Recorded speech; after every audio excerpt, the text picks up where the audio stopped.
Hi, this is Carrie Brownstein. This is DJ Premier. This is Darren Aronofsky. You got the RZA right here. Rose McGowan. Radiohead. Aisha Tyler. Tribe Called Quest. Fred Armisen. Prince Paul. Javier Munoz. Seth Meyers. Frankie Cosmos. Flying Lotus. Hi, we're Chaim, and you're listening to the Talkhouse Podcast.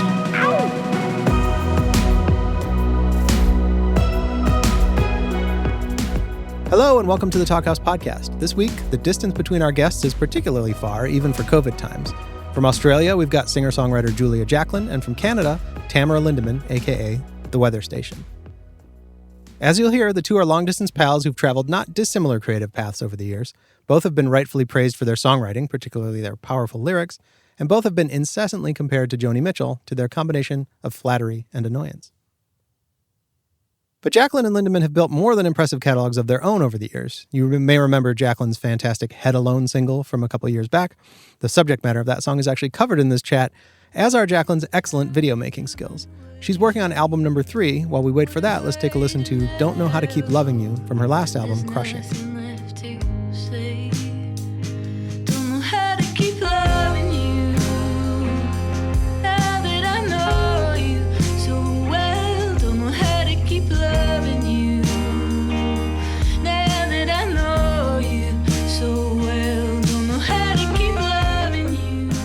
Lindeman just released her 5th album as The Weather Station. It's called Ignorance, and it's one of the best records you'll hear this year. It adds new colors and textures to her already impressive songwriting, and as always, is full of smart, inspiring lyrics. It's got the critics gushing, including a Best New Music at Pitchfork, a 5-star review in The Guardian, 4 stars in Rolling Stone, maybe they forgot one, and the coveted Constant Rotation in My Apartment award. Here's a little bit of Tried to Tell You.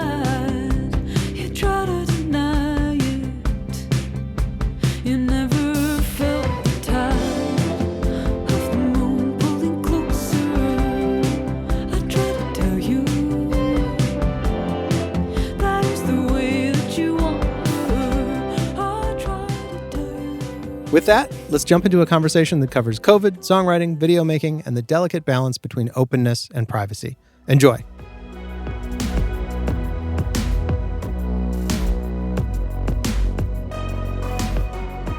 I haven't seen you in so long. You're on the other side of the world. I know. This feels like a monitored visitation or something. When did I last see you? I feel like I have a memory of us walking down a street in Toronto and we'd just eaten. It was probably about a year ago because it would have been when you played Toronto. Because I remember it was snowy and cold, so it must have been winter. And It was so beautiful. Yeah. But it wasn't like super cold. Anyway, that's weather sorted.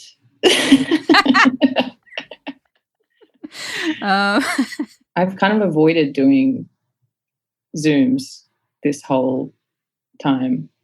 I think I've done like 1 or 2. I'm new to this. You're like the only person on earth. I know. I didn't really have many requests. Like, it's not for a lack of wanting to do Zooms. There just didn't seem to be anyone on the other end. Oh, I think maybe I did a couple of my family, which were kind of awkward. But yeah. And so you've been off the road for a year. How do you feel to be a non-touring musician human? I feel very adrift. I feel like I'm a little stick just floating around a giant ocean, bumping into things. I feel incredibly lucky in that, like, I released an album and then I was able to tour that album for a whole year. And then it was literally at the very end of that touring cycle that the pandemic started. So yeah, I kind of feel incredibly lucky that I got to do that whole process. And I really felt for people who released albums at the beginning of 2020 and didn't get to like take them on the road. That would have hit me pretty hard to not be able to actually go out and play it for people and see what it was doing and how it was going and feeling it myself. I think this is the part where I'm starting to really question what I'm doing with my life. I'm just in a very confused state of non-creativity that I kind of keep waking up waiting for it to be over, and it keeps going. Well, I think that's probably a lot of people right now. I'm sure it is too, but it's like I feel like I've been avoiding talking to other musicians a bit. There's so many things at play. Like I'm not one because I'm not creating. So when I'm talking to other musicians, I feel like I'm a fraud or something. And then on the other hand, a few times that I have talked to other musicians about it, and I'm like, oh, I'm just like not creating, and I just feel like I just don't really know who I am or what I'm doing. I feel like the feedback a lot of the time is like, oh, like, don't worry about it, it'll come back. That sustained me for a while, but I think at this point I'm like, well, that could be true, but it still doesn't help me on the day-to-day level. Mm-hmm. I don't write songs every day, like go in long stretches where I don't write songs at all. But what causes me to write a song or an album is like having like a reason or a purpose. What has been the thing that's like pulls you to make a record in the past? I think that's what I'm trying to figure out at the moment, because I'm sure you've got this. Like as a songwriter, like I always feel like being a songwriter means I'm someone who I kind of just like live my life and I do things, and then things happen or I absorb something and then that compels me to write music, to process that. And I don't necessarily think of it as being like cathartic or therapeutic. It's more like I'm very fascinated by the world, and the way that I like to put out my thoughts and feelings about it is through songwriting. I don't think I would be a great novelist. I can't paint very well. I'm not a good dancer. It just so happens that like words and singing smashed together is kind of the best way that I can, put thoughts together, I guess. And so my last two records, I feel like just, neither of them I thought about like, okay, I'm going to make a record. It was just, I was living my life and I was writing songs in the midst of that meant something to me, and then I would make a record. Whereas I feel like there's this other side of being a songwriter. Like you're supposed to get up every day and you're supposed to do it, or you like go and, there's a lot of advice about like, oh, you should go co-write with people, or you should go do like writing camps, or you should like, and then there's been this part of me this year where I'm like, okay, maybe I should become one of those songwriters, the one that gets up in the morning and goes to a piano and just writes something, or like I should like go connect with other songwriters and write songs together.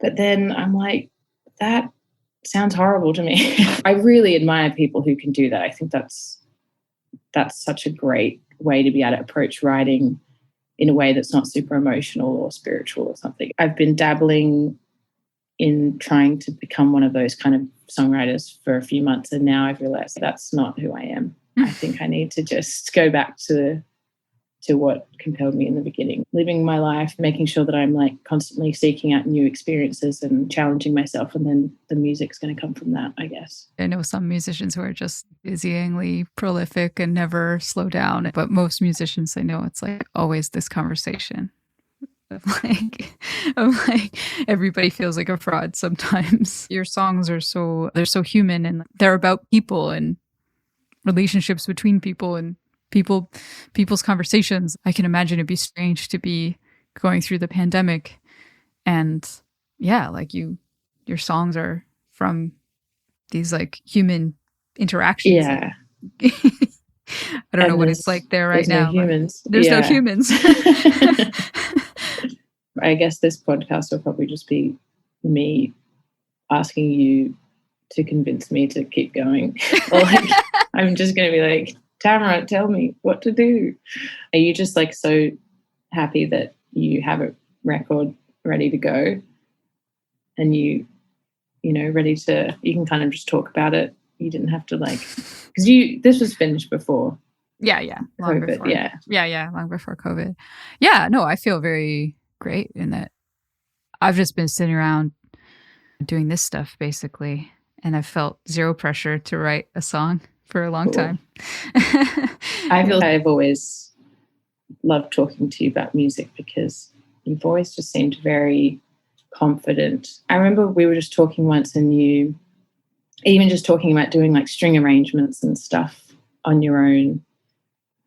To me, I was just like, oh, like, can you do that? You just seemed so calm, and you were just like, I just wrote it on a keyboard, and I was like, wow, okay. Yeah. Yeah, but it also took me a long time to get to that place. I made a record by myself, like first. And it took me forever. And it was so hard. When I went to make my second record, I just lost all confidence and felt like I didn't know what I was doing. And it was several years where I only made records with other people, you know, who were kind of bossy and told me what to do.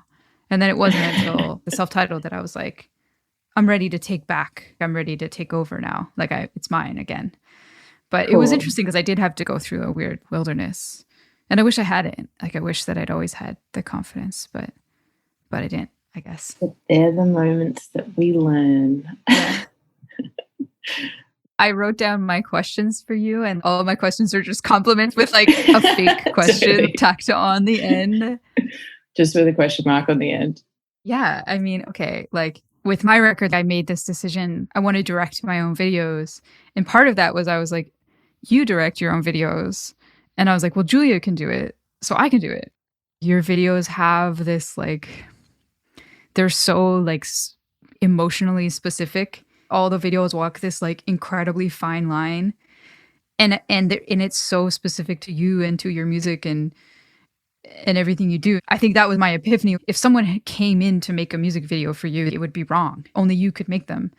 I think the first video I made was for Pool Party off my first album. I had this idea and I worked with a friend, and it wasn't some sort of conscious decision like I'm going to direct all my music videos. It just kind of came from necessity, I guess.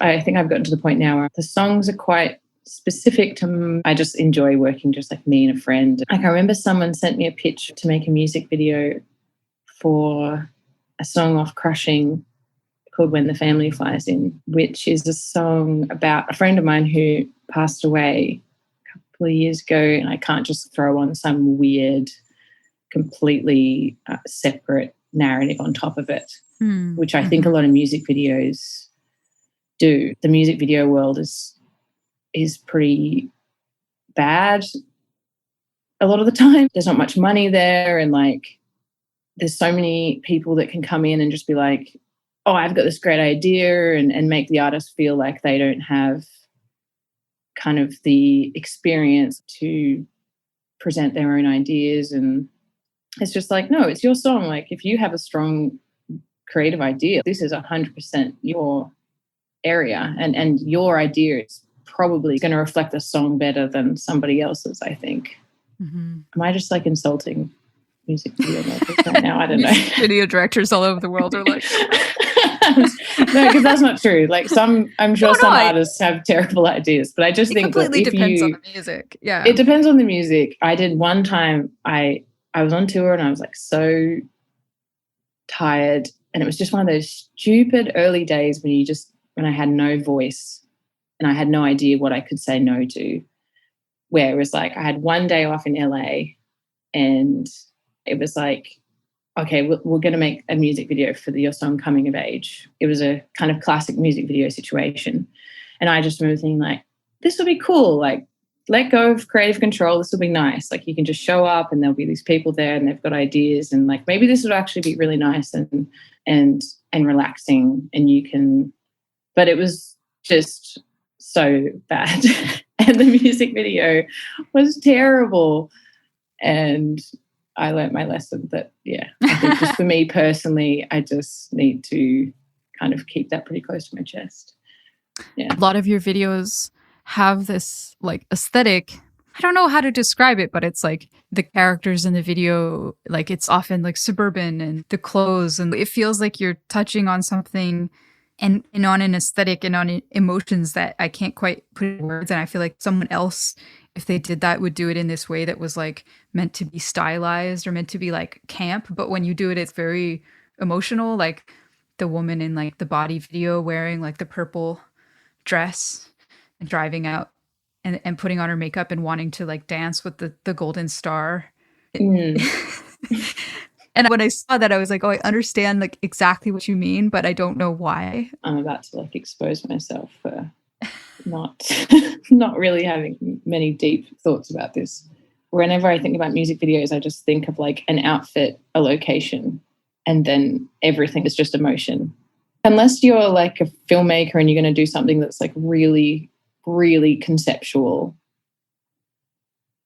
for me, it's just like a vehicle to let people like listen to the song whilst watching something that like will slowly like move inside you. I don't want the music videos to just bang the idea of the song into your head, I guess. I love how people interpret these videos sometimes, because like I remember with Pool Party when I first put that clip out, like I was reading the YouTube comments and, you know, people were like, oh, that guy is the ghost of her ex-boyfriend who died. And, oh, she jumps into the pool because that represents rebirth or like.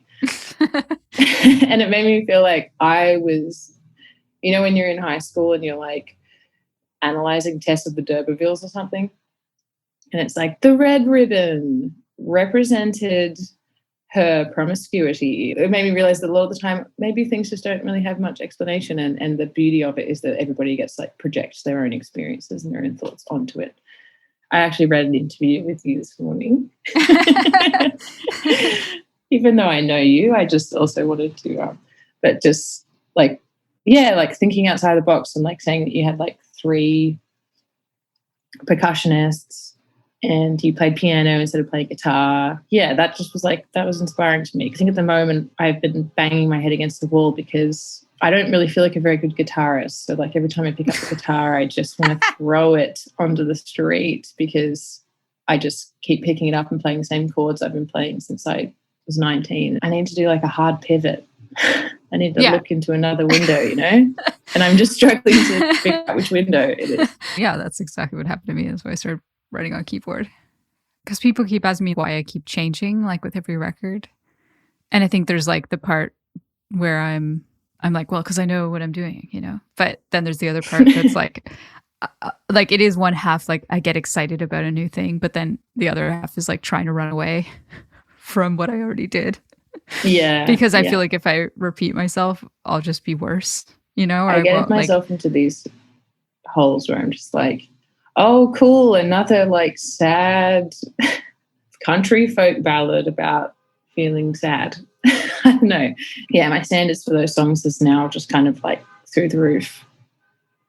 So I'm kind of just everything I write, I'm just like, yeah, this sounds okay, but it sounds a lot like something you've done before, just like a worse version.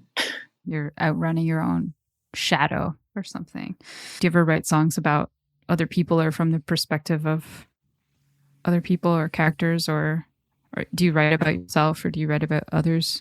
I've never really written from other perspectives because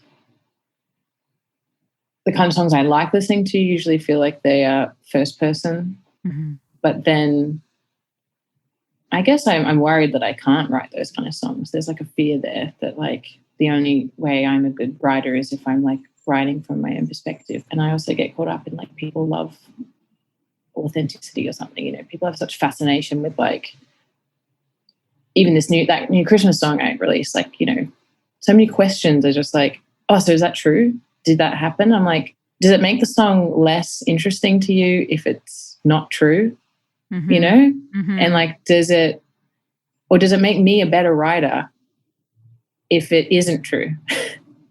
Yeah. Or something. Like people had that with Body, like my song Body Off Crushing, and just this fascination with like, did that actually happen? Is that true? I'm not going to say, because I feel like if I say it's true, then yeah, I don't know. It's just, I think that's kind of irrelevant. So, it should be irrelevant, right? No one ever asked Bob Dylan if his songs are true. You know, they believe that he's just great. And nobody's like, Willie Nelson, is that song true? It's maybe a compliment. That song, for example, is so well written that it doesn't matter whether it's true or not, because the fact that it feels so profoundly true is like means that you did your job. I remember once being at a show in Seattle, and this person came up to me after the show and she was like, oh, Pool Party, was that a true story? Mm-hmm. And in that moment, I thought, oh, I'm just going to be completely honest here. Whereas I hadn't been honest before. And I just said, well, like parts of it, but not really. Like it's actually about, a person in my life's like struggle with depression, but I borrowed this element from like a different part of my life, blah, blah, blah. And as I was explaining it, I could just kind of see her face just slowly becoming like disinterested and disappointed. Like that, like the actual complexity of songwriting and like where it all comes from it's not really like a hot sell. Like people think it's a hot sell. Like they, in every interview you do, like they want to know, like, so tell me, like, but if you actually sat them down and go like, okay, well, here's a song. This line here was influenced by like dinner I had the other night. And then this part here I wrote 2 years ago, but I jammed it in here. And like this part is true, but this part is not. It's like, no, you don't want us to pick apart the songs, because if we did, you'd see that like it's a bunch of moving parts that make an interesting whole. And the whole is what's interesting. But there's this fascination of wanting to like pick apart the work in order to like make it more valid or something. I've spent a lot of time thinking about songwriting, but not writing. Like for the last year, like I've just been thinking about songwriting, but not songwriting and myself. And like, I've thought a lot about like universal songwriting and the classic songs, which are all written from this like omniscient narrator.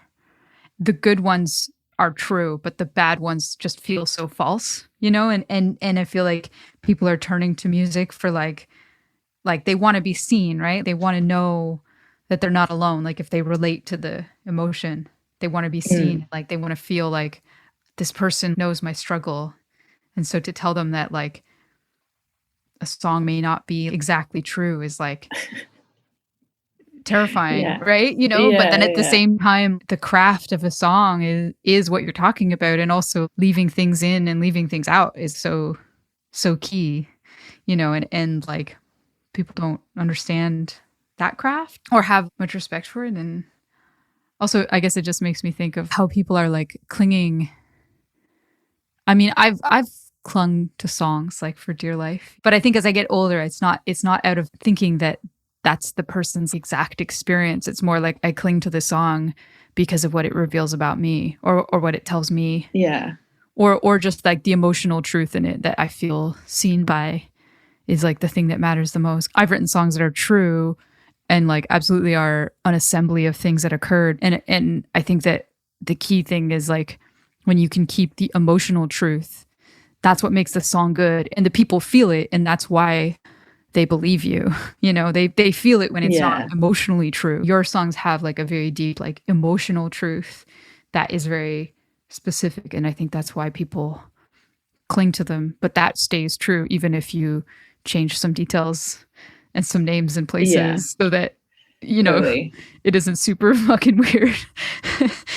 I have a Leonard Cohen and Joni Mitchell biographies on a shelf. And I've had them there for so long, and I've picked them both up and like started them. And then I don't want to know.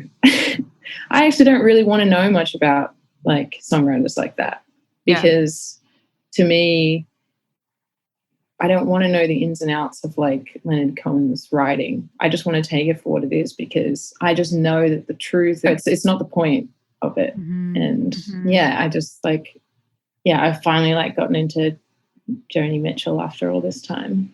Oh, wow. Over the last year. I know. Did you get compared to Joni Mitchell like incessantly? Well, yeah. And that's why I was like actively avoided Joni Mitchell, because I was so sick of people being like, you remind me of Joni Mitchell. I'm like, no, I don't. Like I just have long blonde hair and I play guitar. And you're trying to search for a other lady, long blonde hair who plays guitar, and you're landing on Joni Mitchell. Yeah. Which, and like, God, I remember talking to this incredibly painful person at Winnipeg Folk Festival. And I was explaining this to him, and because I was like, he's like, oh, have you listened to Joni Mitchell? I was a bit brave in that moment. And I was like, no, I just think that like, that's a bit of an easy thing to say. And I don't, and then he kind of was trying to convince me, like, he was like, no, like you should take it as a compliment. I'm not even sure if this guy had even seen me perform live. I don't even know where he was getting this from. So he was kind of aggressively trying to make me accept. And like, you know, if someone was genuinely comparing me to Joni Mitchell, like obviously that's a very high compliment because she is incredible. But anyway, so I finally started listening to her in the last year and she's amazing.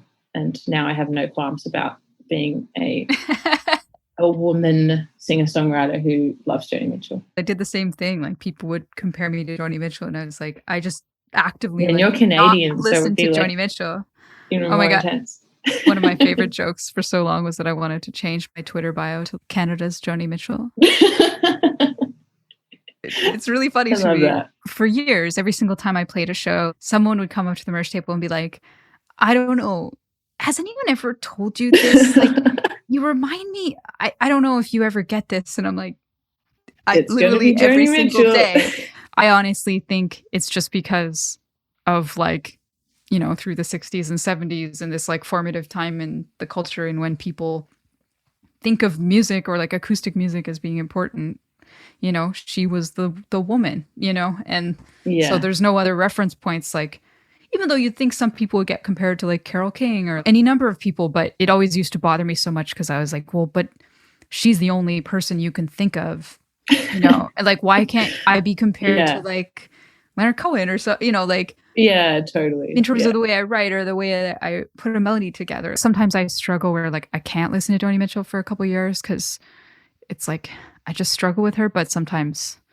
she is a genius and she's wonderful. Like it is a compliment. And it sucks because it sucks that like all of that made me kind of like not only not listen to Joni Mitchell, but kind of actively dislike her because I felt like if I even hinted that I liked Joni Mitchell, I don't know, you just kind of can't win because then if you're like, oh, thank you so much, I actually really enjoy Joni Mitchell or something, they'd be like, oh, well, yeah, I can tell.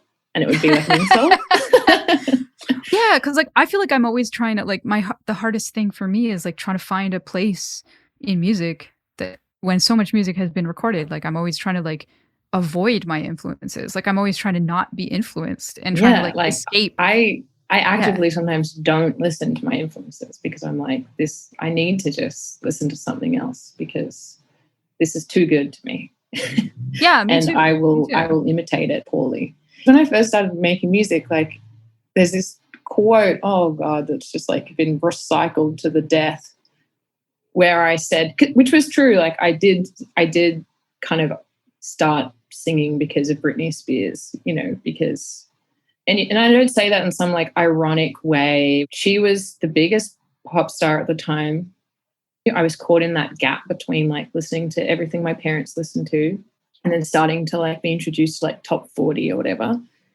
I said that in the very beginning, and still to this day, like sometimes I'll read interviews and I'll be like, Julia Jacklin is heavily influenced by Britney Spears. It just kind of gets pushed around in this way where I'm like, no, it's not. It's a lot more nuanced than that. I guess we're all just like fascinated by people who make music and who they listen to. And I always just feel like it's a way to catch people out too, because people just love to be like, in a negative way, just say, yeah, you sound a lot like somebody else. And if you say that you were influenced by them, it's almost like a gotcha moment, you know. I know you're doing like lots of press for this album, and I also just don't want to be being like, so Tamara, tell me this new album. I know how that feels. But did you go, I want to write an album with these themes, or did the themes happen and then, I know that's a boring question you get asked all the time, but like I guess like that's where I'm at the moment, where I'm like, do I need to create a thematic structure? Is that going to help me if I set that first and then write to the theme? Yeah. Or did this just happen naturally and then it all, yeah. It's funny because I did originally have a thematic structure that I planned to write about, and then it just didn't work. First thing I tried to write about was like, I tried to write about like being a teenager, my like teenagehood and my experience of romance, which was not terrible, but not great, as I'm sure we all can remember. And I was looking at myself with this like empathy. Who was that person? And I was thinking about like totally the way that I was with boys and what I wanted, you know, when I kiss someone. I was looking for like transcendence, but it was just a teenage guy who didn't give a shit about me. I wrote a few songs about that, actually. And the song that became like Robert, it had different words. It was about that stuff. But even though I abandoned that theme, it still is in the record in a strange way of like, of like love that isn't about knowledge, which is the same as destroying the world before you even know like what it is, you know? Like I did have this theme, and then maybe I was feeling the way you're feeling now. Like I was off the road and I was done touring, and I did feel kind of adrift, and I just became obsessed with climate change. I became a crazy person for a couple months and was just like obsessively reading about it, and went down the rabbit hole that people go down when you read about it a lot, and was just writing songs in that time. And I think more like how I see like the theme and the purpose of the record is more like how I decide, like how I cut songs or like keep them in, or like how I shape them after the fact. Because like all the songs, but even when I was making the record, like I started to know at some point where I was like, this is what the record is here for. Like this is what it's trying to say. I can't finish a song until I know I need it to exist. Like I'll never finish a song if I don't feel like I need this song to exist. Like I need it to be alive, and like I need people to hear it. You need that extra push at the end to be like, I don't write songs for myself anymore, and I don't know, maybe I never did, but I think I did at some point. Anyways, like I think the theme becomes more clear to me of just like what causes me to finish a song, and what causes me to keep a song. The record I made after All of It Was Mine, I had this really weird experience where like I made this like small record, and people just, not like in a big way, just like within Canada and Toronto, people became really obsessed with this record I'd made, and I didn't understand. And then I tried to write another record, but it was like the same record. Like it didn't have a new purpose for existing. It didn't know what it needed to be. It was still in the same world. And it was like a failure. I didn't put it out. It was this bruising experience of like false starts, and the record never happened, and it sucked. And so since then, I've only ever made records where I'm like, I need this to exist. I'm at the phase where I'm like, I released an album nearly 2 years ago. I haven't written a new one. I feel the pressure to like, if I don't release something in the next year or two, I don't know, I just feel this pressure to kind of follow up because people really liked my last record. But I know that if I operate from that way, my next record will be trash.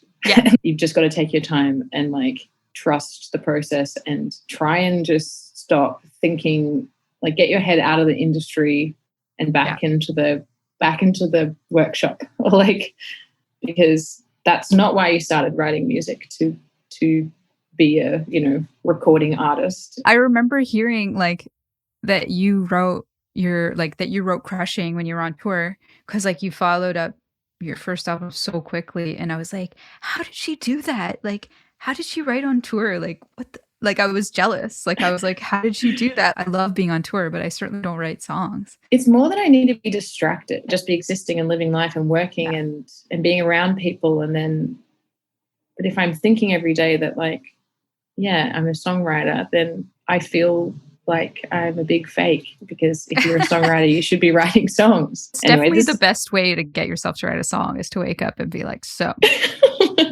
you're a songwriter, you better write a fucking song just today. Staring at my own reflection in the mirror, just jabbing a finger at myself. When I first wrote songs, I was just expressing myself, and it happened just naturally. I wasn't thinking about how people would hear them. And then at a certain point, just maybe in the last like 2 or 3 years, I was like, what if I think about communicating? What if I think not at all about expressing and more about like communicating? I think about someone hearing the song and what I want to say and like what I want to put into the world and why I want to put words with music and like what purpose I want the song to have. And that is helpful, because like when I just like try to live in myself, I also get really I have a lot of self-doubt. I just feel a bit unfulfilled at the moment with the current way that I've always done it, which is just like me and a guitar and my feelings. You know, it just doesn't feel, I'm just not sure if it's going to drive me into the future.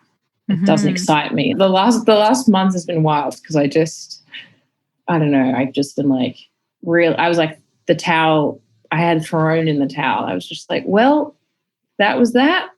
You had a good run. It's time to change tact, and I was like, I was just like looking for jobs, and then I was looking to go back to uni, and I was like, maybe I even like called the university about like going to law school.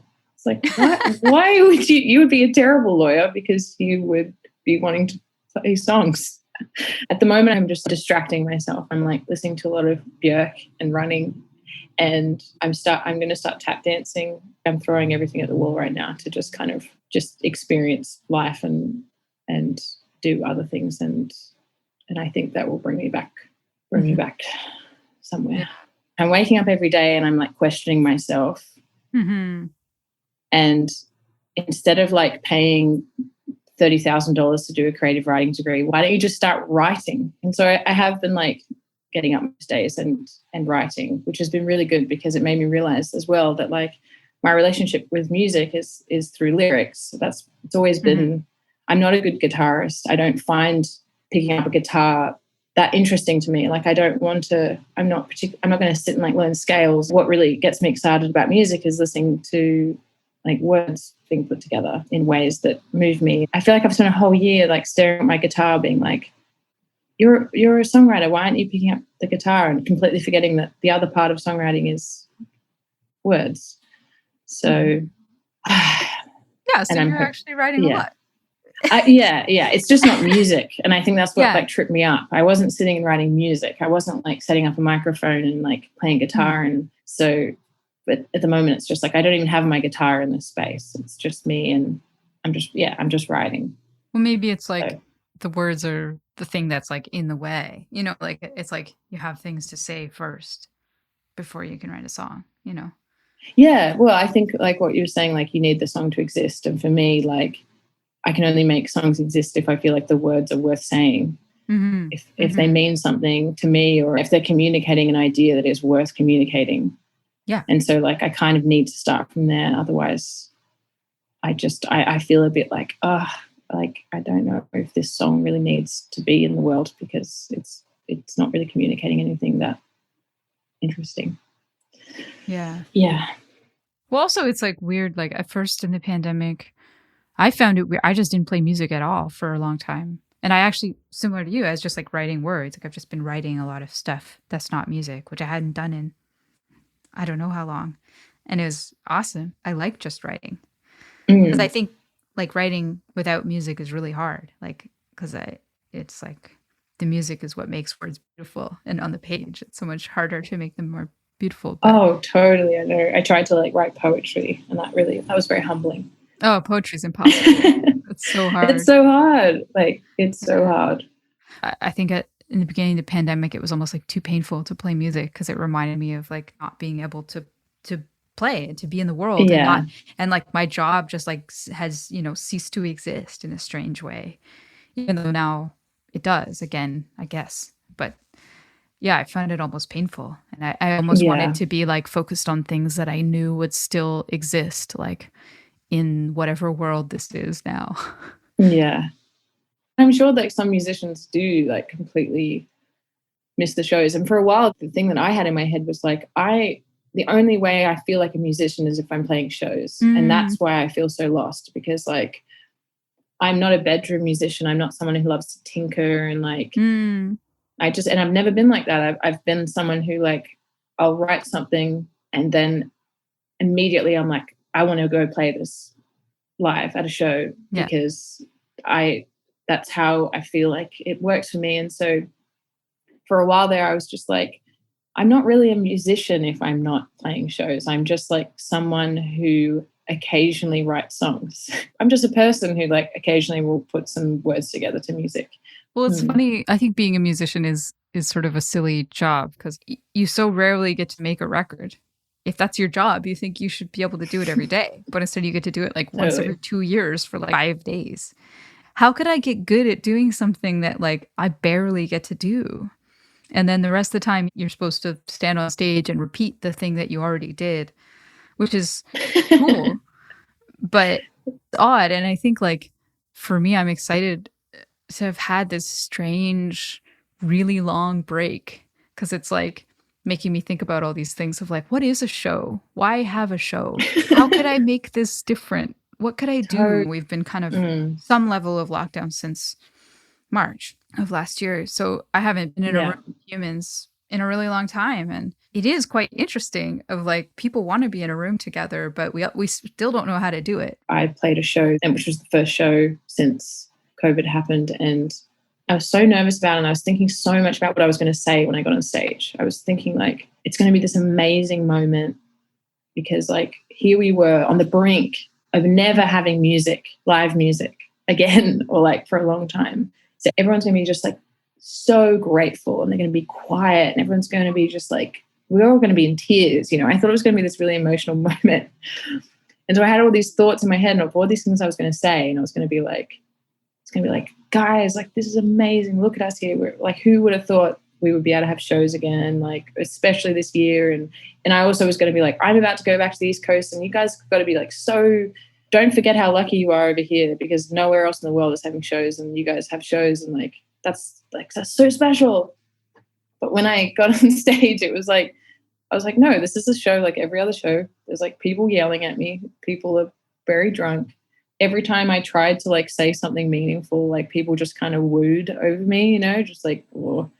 It just did not have that kind of feeling at all. And I've had all these like Pollyanna dreams of like touring being like more quality over quantity, making shows more special and like only touring once on a record, you know, like going to Europe for 2 months and just playing everywhere you're going to play. It feels like the past of music was like drinking and bar bands and like the time when, you know, recorded music wasn't really a thing. And so every bar wanted a band to accompany the drinking, you know, for fun. And then people like us came along and were like writing about like our feelings and playing alone. And that doesn't work in that setting. Like I always feel that like in a bar, you know, when there's like a Budweiser sign, like I should not be here. I'm not going to be entertaining. Like if you don't know my music, like I'm not going to entertain you. Like the only reason you can be here is because you have a personal relationship to my music. And otherwise, like you're kind of out of luck. My starry-eyed vision is that we come up with some new way of what live music is after this. Or, you know, or I've always dreamed of like, I wish I could just play like the 40-seat venue and just play like 5 shows, you know, like stay there for a week and just play a bunch of little shows. When I've seen you play and like when I've been like, you know, following you like out in the world, like people have this thing with you where they feel like ownership over you in this way that I think is kind of fucked up. Yeah. Oh man. I was just thinking about the last time I saw you was at my show in Toronto. Mm-hmm. And that was such a weird night because like, you know, I shouldn't check my DMs, but you know, sometimes I get like, you know, other musicians reach out and there's been like, I've made some nice connections through that. But I just remember that night and I just don't know why I engaged with this person. But like, so we're playing the show and because it really messed me up in the head. This one guy like messaged me and he'd been messaging me like leading up to it being like, I'm bringing my girlfriend. She's a big fan of yours and like she wants to like, could you like shout out her on stage and then could you come out and meet her? Mm-hmm. And like sometimes I have like sent people videos like saying happy birthday and I'm happy to do certain things, but like there's got to be a limit. And in this particular experience, it was like, I was like, no, I can't. It's just a very overwhelming thing to put on a show. It's like very emotionally exhausting. And so this guy was just like relentlessly messaging me about this. And it basically seemed like if I didn't come out and say hello to his girlfriend, like it was almost like he decided in his head, this is going to happen. And my girlfriend's going to have the best night and she's going to think I'm cool because I got Julia to come out. The audacity of this guy was just like really getting to me. And I took that energy with me on stage. I just thought, is it not enough that I'm like here and I'm performing and I'm singing all my thoughts and I'm like, I'm in Canada and I don't live here. And then he just messaged me all through the night and I could tell that he was also probably ruining his own evening because he was like, it wasn't enough to watch me play. It gets to the point where people can turn a bit toxic. Like if you don't respond to messages, or if you don't, like, I've just gotten like harassed a lot by people on social media just for like not sending their girlfriend a happy birthday message, or like they just feel so entitled to my face. Yeah, well, I always wonder too, like, because that entitlement and like control basically of like, you should do this thing for me, complete stranger who I've never met, you know, and if you don't, my night is ruined. It's like, it is super strange and controlling. But I always think too, like I always wonder whether men get the same experience, like male songwriters or male musicians, like whether there's something about being a woman in the public eye that makes people feel like they have access to you or should have access to you. You know, it's usually men that are messaging me on behalf of like especially this one guy. It's like he's telling me like, my girlfriend's your biggest fan, so you should come meet her. But then after a while I was just thinking, like, do you think your girlfriend would appreciate the fact that you're harassing her favorite singer-songwriter? I doubt this is like something that she would want. And the kind of the way it turns quite toxic quite quickly when I don't respond is quite scary. And yeah, I don't think that a lot of the time when, you know, non-men contact me, it's a lot more compassionate and very understanding of if I'm not willing to like give all myself away. It's just there's more of an understanding there. But yeah, I don't know. Because you put yourself into the world and like you gave like this honesty and openness, and then people took that as a invitation to like ownership over a person that they thought was you, essentially. Yeah. Which is strange. It's funny, like you mentioned, you know, listening to Bjork. Like I've never really listened to Bjork that much, but like I've thought a lot lately about persona, and like, you know, like no one ever writes David Bowie being like, can you talk to my girlfriend after the show? Like there's something about like putting yourself, like giving yourself in this like more like honest, essentially like authentic way that is actually like really vulnerable and strange. And I've been thinking about like artists that have persona or that like bury, you know, because Bjork is very vulnerable in her lyrics, but it's so buried in like this complexity that you wouldn't know that it's there if you were totally, you know, listening to it casually. And like I've been thinking about that, like how I think you need to like put up a huge wall in order to be open. I came across like a quote that was like, persona can be the best way to maintain privacy. And I've been thinking a lot about that. Authenticity can come out in many different ways. Whereas like I kind of thought like to be authentic, I needed to just be like an open book and like all my thoughts and feelings out there, and like, I'm for the people. And it's like, no, that like that's one way to do it, sure, but also like that's incredibly difficult to maintain, and people will turn on you because they expect, or they've come to expect, that you are a very approachable person, and therefore like because they can message you, like you're going to be approachable, and if you're not, then it's just like, oh, well, I got it wrong about you. Yeah. Then it feels like you're rejecting. But it's like, but you never knew me in the first place. I was never, that wasn't what I was offering. I was just, But then I can't, I mean, I don't think I can pivot now and put out a third record with like a steely, intimidating exterior, you know? I'm not sure. I'm not sure if I could do that. But it's just interesting how people find ways to hide themselves in order to reveal themselves. Like I think it's always what's happening on some level is like to reveal yourself. Yeah, I don't know. That's a nice way of putting it. Yes, hiding yourself to reveal yourself. Very nice, Tam. I feel like you've taken a lot of things I've said during this and just said something really nice and poetic to encapsulate it.